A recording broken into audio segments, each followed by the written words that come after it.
Hello, today we're just going to have a bit of a kitchen chat while I do some cooking.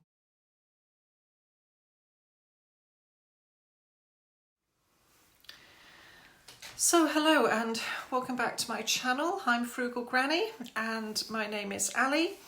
I'm a 65-and-a-half-year-old semi-retiree trying to do the best I can on what I've got, having left my career ladder job last June and getting my UK state pension at the end of July next year in 2027. If you're new, it's really lovely to see you and I hope you'll enjoy our kitchen chat today. I normally talk about a standalone topic on Saturdays, but the thing that's burning on my heart at the moment is not fully formed and I need to give it a little bit more time to mature and coalesce before I talk to you about that particular issue, because it is something that really is weighing quite heavily on my heart and has done for a little while. So I thought what we would do today is bring forward what I usually do on Monday, which is called Magazine Monday, in which I usually cook something. So we're going to have not Magazine Monday today, but a kitchen cook and chat. And if you're a returning viewer, I do hope you'll forgive the constant change in format that I seem to be bringing you at the moment, but I'm just trying to adapt to the demands of life around me, to be honest with you.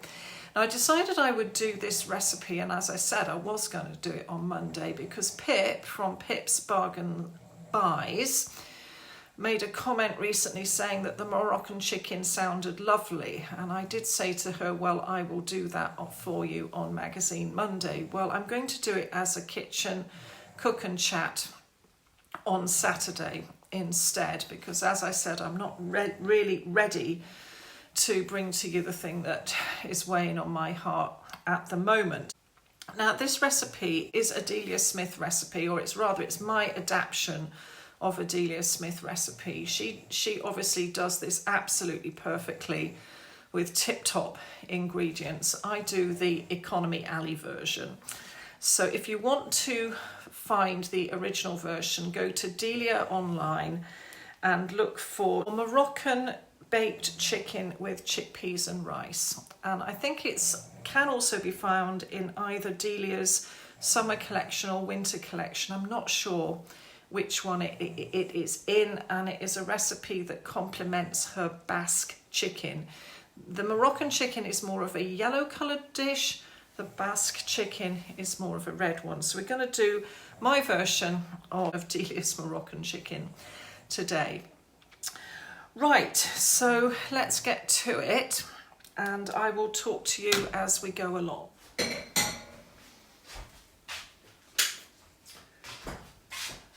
Right, now the first thing I am going to do has got nothing to do with Moroccan chicken. I'm going to boil 2 pints of semi-skimmed milk to make some yoghurt. I bought 4 pints of milk yesterday because I've got visitors coming and they prefer not to drink the UHT milk that I tend to keep in my pantry. So rather than freeze half of this milk, which I have done in the past, I'm going to boil some of it and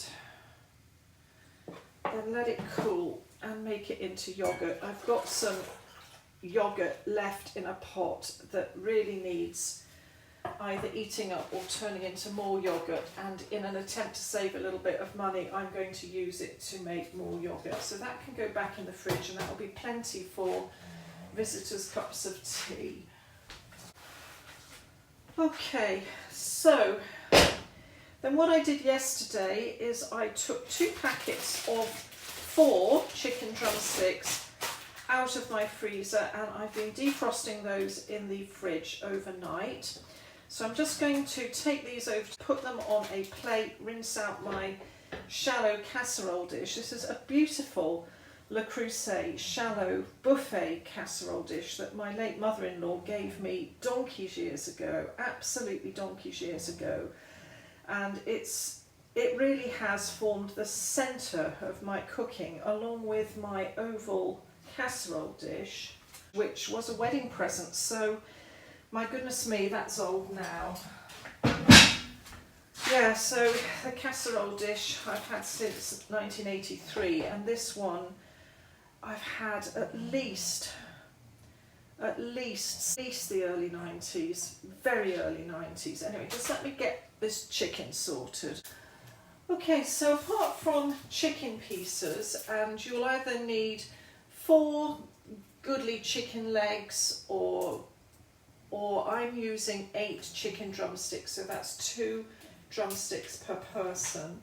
So you need enough chicken for 4 people. You could use a whole chicken and quarter it if you feel that confident, but I tend to do a budget version of this recipe, and so I use 2 chicken drumsticks. Now the other thing that you are going to need are 2, well, these are smallish red onions, or 1 large one, and 3 cloves of garlic, so let me just get those, some olive oil, which I've got here, a chilli, I've got a frozen chilli, a green one is probably best. Right, I don't have any frozen green chillies, but I've got the remains of that red chilli that I put in something the other day, so we're going to have a red chilli, and I'm going to let that defrost a bit so that so the knife doesn't slip when I'm cutting it. While I was in the freezer, I also found the half of the white wine stock pot that I used, what was it, for the seafood spaghetti last week. So I'm going to use that. If you were doing this properly, you'd need a decent bottle of white wine, not half a frozen stock cube, but I'm doing my Cheats version. I'm also going to need a yellow pepper. Yes, I do have some diced yellow peppers in my freezer, but I wanted to do this recipe as properly as I could for you, so this needs a coarsely chopped yellow pepper, and I diced those yellow peppers that I got on offer the other week. I diced them too small, really, for this recipe, though if I was doing it for myself and not to share with you guys, I probably just would have used the frozen diced peppers, but I bought this one specially. And there's a bit of a story attached to this now, because I was doing a shift at the supermarket yesterday, and a lady came through with green peppers, and I rang them through the till, and she said, "How much did those peppers cost?" And I said, £2.80. She said, "That's a lot." And I said, "Yeah, 280 divided by 4, that's 70p a pepper." And I said, "That can't be right. The last time I looked, they were about 59p. And she said, "Yeah." So I got my stock taking app out, and I had a look, and yeah, an individual pepper is now 70p. And the reason I probably did not notice that when I put mine through the till is because I get 10% staff discount. So I would have seen that at 63p and not batted an eyelid. Whereas 70p for a pepper, that's a lot of money. It's gone up a lot. And I remember when peppers were about 35p, and when they were on offer, they were about 29 pence or less. So yeah, peppers have at least doubled in price now. So if you ever see peppers on offer, it's worth getting them, because the price has gone up, and it's probably going to go up more because a lot of these come from heated greenhouses, or they have to travel from the Mediterranean. Okay, so that's a bit of a treat today. This is not what I do usually. Now the other thing you're going to need are some olives. I've got these out of my prepper pantry. You can see they've been there a while. I've not shopped in Aldi properly for at least 2 years. Now the original recipe calls for, I think, black olives and green olives. Now I don't do that. I think it's 50 grams of each. I just put 100 grams of the cheap black olives in brine into the recipe, and it works very well. Nobody's ever complained. Now the other thing that you're going to need are some chickpeas. So I've got a tin of chickpeas in water there. You can soak and boil your own if you want. This just saves a lot of time for me because I don't use chickpeas regularly enough to warrant soaking and boiling them. Now Now the other thing that we're going to need for this recipe is some fresh coriander. Yes, I do have frozen coriander in my freezer, but I wanted to use fresh because it just gives this recipe a little bit more oomph, and I wanted to show you this recipe at its best, as if I was cooking it for guests and not just myself. Also in this recipe you're going to need a lemon, or maybe even 2 lemons, and because they're actually going into the recipe and being cooked with the rice and the chicken and all the other bits and pieces, I have bought organic unwaxed lemons because I don't want residues of pesticides or wax in my cooking. This for me is a real extravagance. Now I'm probably going to use 1 lemon for this recipe, and what I will do with the other ones is cut them up and put them in a bag and freeze them. So if I do this recipe twice again over the course of the summer, I have the lemons ready and I will just use them straight out of the freezer. Now what else do I need? I need some rice. Here's my tub of rice. Right, so the first thing I'm going to do is chop the garlic and the chilli into some olive oil, and also, I'm just going to turn that down till I'm ready because I don't want to burn the garlic. Just move that so you can see what I'm doing. Yes, I'm using a chopping board. I'm not chopping directly onto my work surface like one viewer thought the other week. This chopping board's got a bit of a history to it as well. When I was setting up my back room, I think some of you have seen my back room. I've got a china dresser with cupboards in the left-hand alcove. And when I first moved in, I had a matching bookcase in the other alcove, and it really annoyed me. I wanted there to be some balance between the 2 alcoves, and the bookcase and the dresser were from the same series of IKEA furniture. And I also had, where my pantry unit stands now, a small chest of drawers in the same series, which had been in the hallway of my old house. That shows how big my old house was. I had room for a chest of drawers in the hallway. So after much thinking about it, once the pantry unit had gone in and I had nowhere really to put the chest of drawers, and I didn't want to lose the chest of drawers, I had this brainwave that I would cut the bookshelf in half, not vertically but horizontally, so that the bookcase height matched the dresser height of the dresser that I'd already got, and then I would stand that bit of the bookcase on the chest of drawers, screw it all down, and then at least I would have something matching in the right hand alcove, even if the top bit was missing the doors. And I thought theoretically this should work because the base of my dresser was essentially one of the small chest of drawers, because that's how IKEA design their furniture. It's pretty multifunctional. So that's exactly what I did. I emptied that bookcase, I laid it on its side, I measured it all, got my saw out, held my breath and made some cuts. Then I stood it onto the chest of drawers in the alcove. Somehow or other, I must have put some battening on the back or something. I screwed it down and I had a matching dresser minus cupboard doors in the right hand alcove. But I was then left with 2 pine shelves that were no longer needed, and the bottom bit of the bookcase, I just took those bits to the tip. There was nothing I could really do with those. And so I thought, what can I do with those bookshelves? And one of the shelves is literally this chopping board. I have 2 chopping boards, they're exactly the same, and they are the bookshelf cut in half. So I think that bit is the end that was on one end. This is the cut end, And then I've got another one which I use for bread, which I keep over there. So I repurposed the bookshelves as chopping boards. They work very well indeed. They do. Yeah.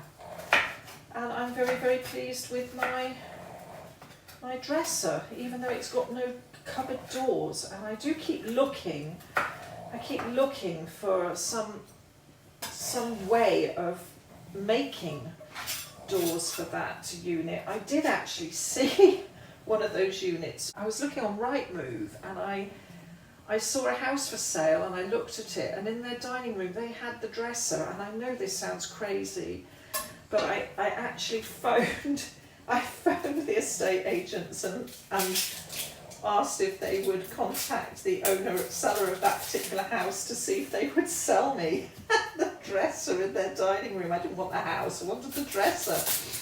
Anyway, they never got back to me. They probably just thought I was some crazy woman, which, as you all know, I actually am. So anyway, so that is where the chopping boards came from. And am I worried about the varnish coming off? Well, honestly, it doesn't seem to have come off, and I've been living here 10 years now.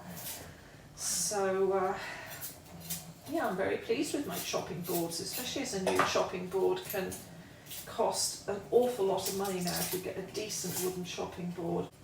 And then the other shelf at the moment is in the wash house, supporting the logs that are stacked on top of that bit of industrial machinery I'm storing for one of my kids.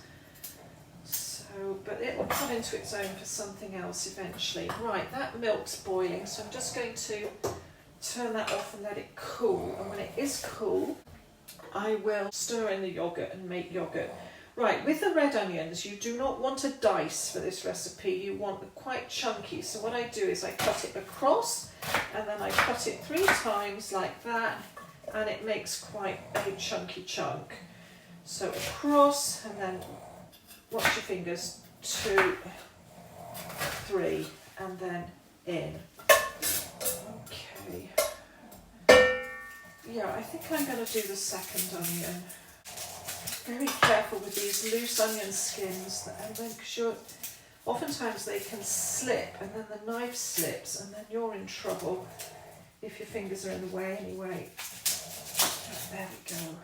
I'm going to take the outer layer of that onion off. It's been in my basket a bit long, and that's another good reason to make this recipe, is just to use up these red onions. So cut it in half, and then that way, and then 3. I mean, you might have to adjust that if your onion is one large onion as opposed to 2 smaller ones. The large red onions cost so much more than a bag of small ones. Right, I'm just going to saute that very gently, and then we'll prepare the yellow pepper. For this, again, I'm going to cut it into quite large chunks. I do not want a small dice. I want sort of bite-sized chunks, that's the word, bite-sized chunks. Okay. Oh dear, seeds everywhere. Okay.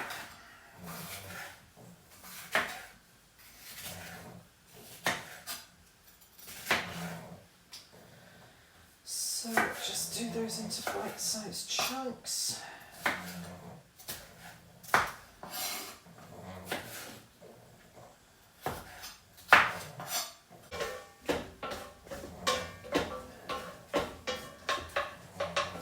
Now the other thing that the original recipe would have done would been to have fried off some whole cumin seeds and some whole coriander seeds in this oil. I don't think I'm too late to do that. I think I would rather do it with seeds than powdered spice. So at least the cumin seeds I'm going to put in whole. I think I had some cumin seeds in my spice cupboard. Let me go and have a look. But the coriander I'm going to put in as a powder and as leaf. Yes, I do have cumin seeds. I use these for curries. especially fish curry. I'm just going to put a teaspoonful of cumin seeds in there. And as I said, we will use powdered coriander for the coriander bit. I'm just going to saute that very carefully to soften the garlic and just let the coriander seeds, sometimes they pop a little bit. Because it's probably just me that's going to eat this, I'm going to weigh out 100 grams of rice.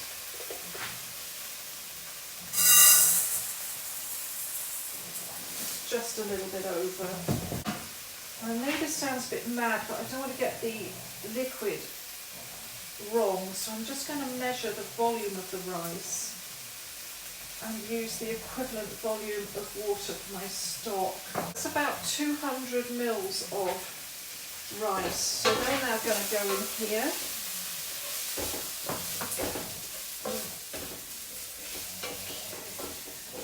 Now have the half of the white wine stock cube. At this point, because I've used 200 mils of rice, if I was doing this the proper way, I would put a glass of wine in here right now, but I'm putting half a white wine stock cube in there and 200 mils of water.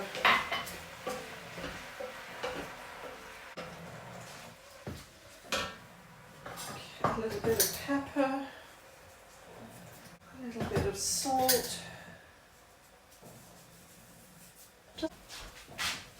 Now this is plenty more chickpeas than the recipe requires. I've put a whole tin of drained chickpeas in there. That's bulked it up a little bit more. And then the yellow pepper goes in. Stir that in. Now the original recipe also requires saffron. I mean, I cannot run to saffron, so I'm going to put just a little bit of turmeric in for yellow colour. Turmeric and coriander. So I think I'm going to put probably about 2 teaspoons of ground coriander in there. And the smallest amount of turmeric. I just want this to colour the rice yellow, really.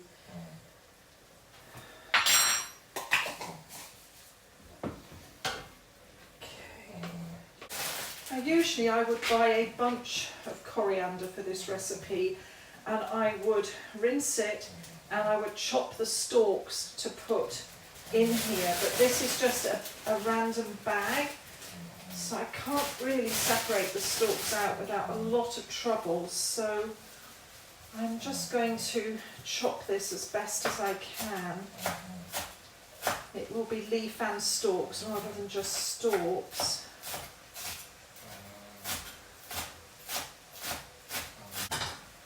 So I'm just going to pop that in. I may end up having to put a bit more water in here than I thought. I'm just going to turn that down. Now are some olives. So I'll just get the spoon.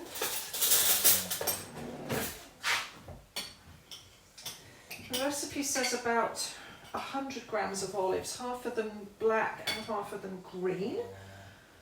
I am just going to put black ones in. I think it does more for the colour. How much is in here? 340 grams, so about 1/3 of a jar. And then I can put the rest in a Greek-inspired salad. Or a puttanesca, that uses olives, doesn't it? Okay, so this is beginning to take shape now. It's time for the organic lemon. In the recipe in the book, not the one I've just looked online, Delia does talk about bulking up the rice and adjusting the stock if you are feeding more people. But I'm not, I'm just feeding me and possibly one of my kids if they like lemons and olives. I honestly can't remember if they do. So I'm going to cut this into 2/4. just trying to remember now. I haven't done this for so long. Let me just take the seeds out.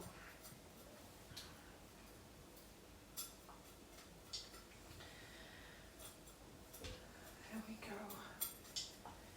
I don't think there's any seeds in there. I don't know. I'm just going to cut these again and then cut them in half. Oh yeah, there's a seed in there. Now when you come to eat this, you don't have to eat the lemons. To be honest, I think they're for flavour and visual effect rather than eating. So just pop those in there.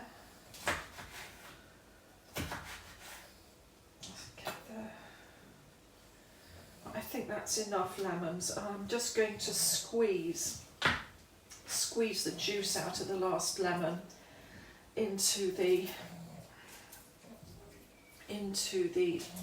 casserole. Whoops, I think a pip went in there. I can see it. Let's get every little last bit out. Great, there's that pip. Let me just get you out. I'm not going to leave you in there to break my tooth. Thank you. Right, so I'm just going to put a tad more water in that. I'm just going to put an extra 100 mils of water in that and keep my fingers crossed and just hope that it's not going to be too soggy. And then we need to put the chicken on. Okay, so here's the chicken, and the reason I use drumsticks is because they do fit very nicely on top of this. Now, if you've got vegetarians coming for a meal with you, cook your drumsticks separately. It doesn't mean you can't make this recipe, it just means you've got to be considerate and cook the drumsticks separately. It doesn't really make too much difference. So if you do it this way, if you've got meat eaters coming for a meal, or if you yourself are a meat eater, then it means the chicken juices again go down into the rice. Now that doesn't look too bad. That looks like I remember it now, except I would have done more rice if I was doing this for guests. So I now need to go and find the lid for this buffet casserole and put it in the oven, and I will give you the timings and the temperature in a minute. Right, so here's the lid to the buffet casserole.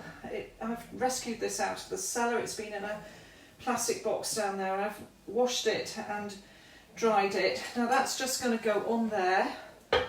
Yes, it's cracked, it's broken. I've told that story before. My kids had a very near miss. It could have been a very nasty accident, and I don't get it mended. I don't replace it, A, because it's expensive, and B, because it reminds me of how lucky they were to escape serious injury. But anyway, I'm now just going to put the oven on. Let me just check the temperature. The chicken's been baking now at 180 for about an hour and 10 minutes.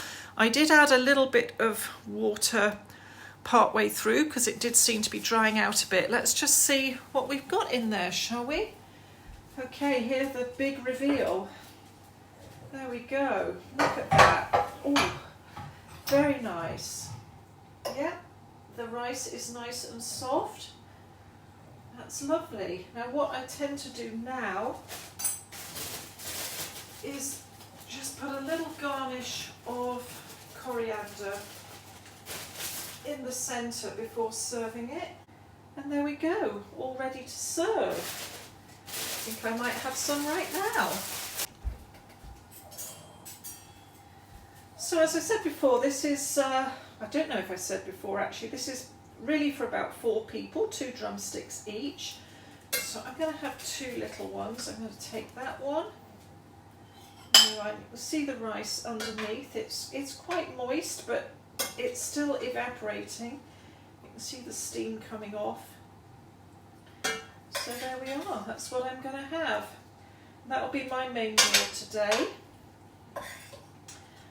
And then have that for another 2 days.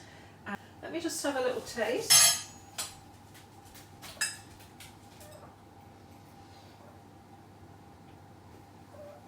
Very nice.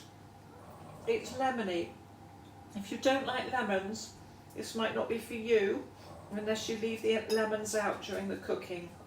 And as I said before, You don't need to eat these. I don't think the lemons are actually for eating. So I'm just going to put those to one side. Well, I'm actually going to go and sit and enjoy this. Now I'm going to just let that all cool off a bit now. I'm going to take a bit of that coriander leaf. Yeah, so thank you very much for watching. A little bit of a cook and chat there. And I'll see you again on Monday for a Magazine Monday. Until then, have a lovely weekend. Bye-bye now. Thank you for watching.